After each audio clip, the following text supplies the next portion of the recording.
Hi, it's Pris. I have a new word that I was given the other night on February 6th.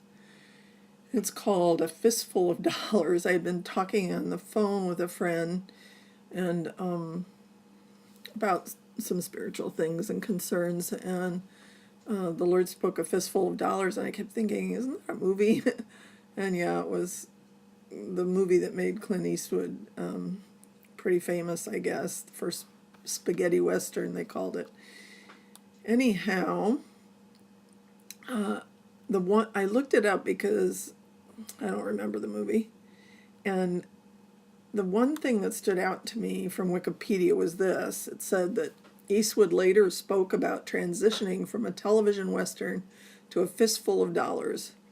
In Rawhide, I did get awfully tired of playing the conventional white hat, the hero who kisses old ladies and dogs and was kind to everybody.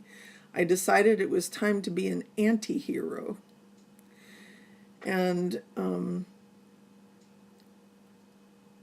then I waited on the Lord when I got home to see if he would say something, and this is what I heard.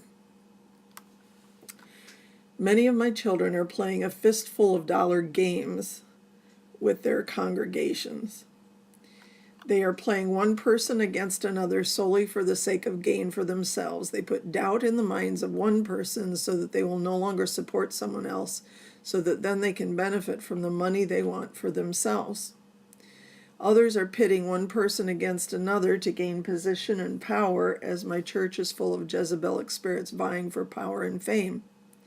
Just like the world, people's insecurities are manifesting greatly because they've never gone through the healing they need, and they have not been shown how to get free. They go on, pronouncing to everyone, don't look back, don't look at your past at all, just go forward and forget the past. They think that they're helping people, but they are hindering progress towards true freedom. Hiding garbage under a couch only means the stink of it finally comes out later. At first, no one may notice, okay? But all that piled up trash makes food for rats. And the rats will come, demons of rejection, anger, hatred, bitterness, confusion, and all manner of evil spirits control, I don't know I already mentioned the other one, mind control, trying to, force other people to think their ways, all this kind of stuff. Still attached to your soul from past pain. If you have a cut on your finger, he said, you won't pretend it's not there. You wash it, you dry it. I used to be a nurse for 20 years, so sometimes he uses these analogies with me.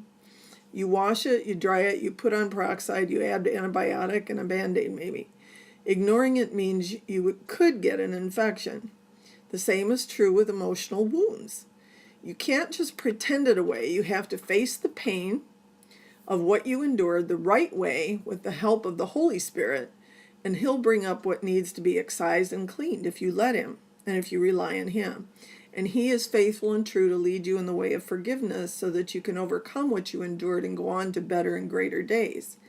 Hiding pain just doesn't work. It ends up showing somewhere. When little kids are in pain in hospital, their blood pressure goes up. It tells you that their little bodies are under stress. The same again is true for spiritual and emotional wounding.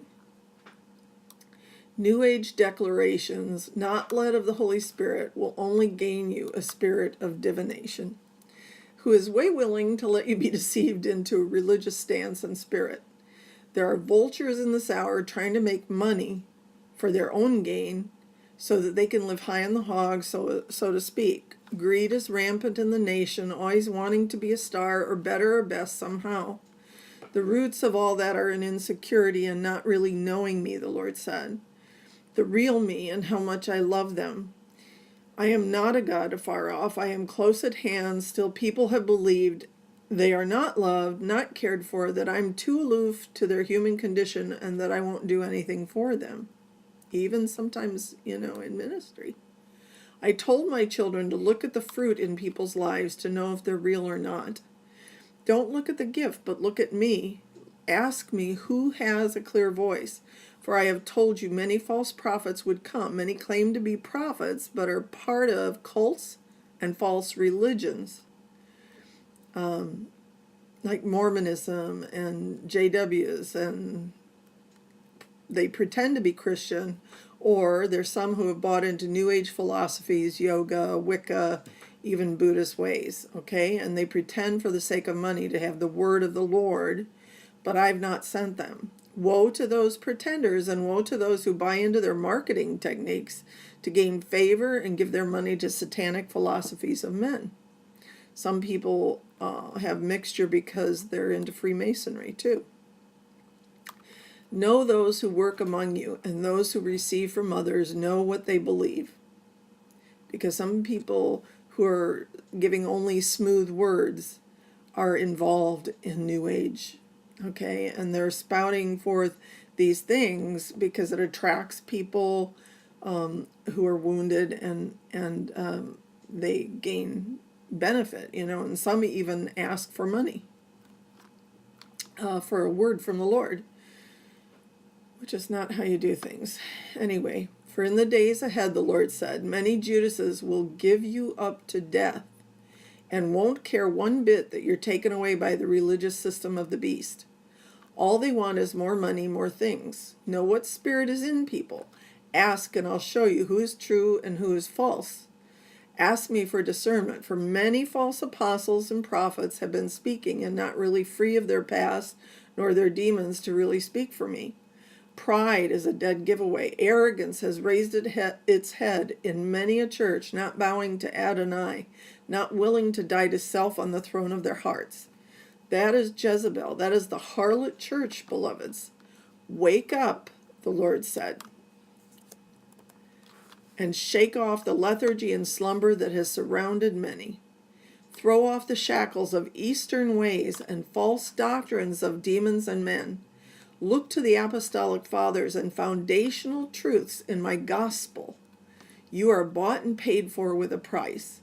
The price was my blood shed for you. You are not your own. When you surrender to me, you have surrendered your rights. If you love me, I said, you would obey me. Are you looking to me for what to do? I am not a harsh taskmaster. I am not a God of murder, hatred, anger, and violence. My people are not supposed to be like the world. Remember what I said? Love your enemies, be good to those who hate you, pray for those who spitefully use you. When you can do those things, then you can be called a mature Christian. I did not come to condemn the world, but to save it. Now, getting to that maturity is process. So we're all in a wide range spectrum of healing, some further, some less far, okay? John 3:16, for God so loved the world that he gave his only begotten Son, that whoever believes in him should not perish but have everlasting life. For God did not send his Son into the world to condemn it, but that the world through him might be saved.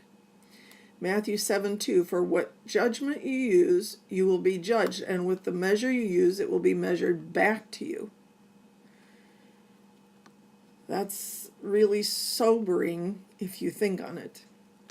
Mark 6:11, and whoever will not receive you nor hear you when you depart from there, shake off the dust under your feet as a testimony against them. Assuredly, I say to you, it will be more tolerable for Sodom and Gomorrah in the day of judgment than for that city.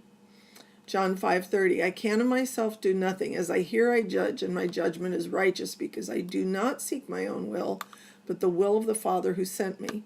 Romans 2:1, God's righteous judgment. Therefore you are inexcusable, O man, whoever you are to judge, for in whatever you judge another, you condemn yourself, for you who judge practice the same things. And I've been guilty of that as much as anybody else, but that's God's, bottom line. Romans 14:10, but why do you judge your brother, or why do you show contempt for your brother? For we shall all stand before the judgment seat of Christ. And I might add, mercy triumphs over judgment. Thank you. And that's the end of the word. God bless you.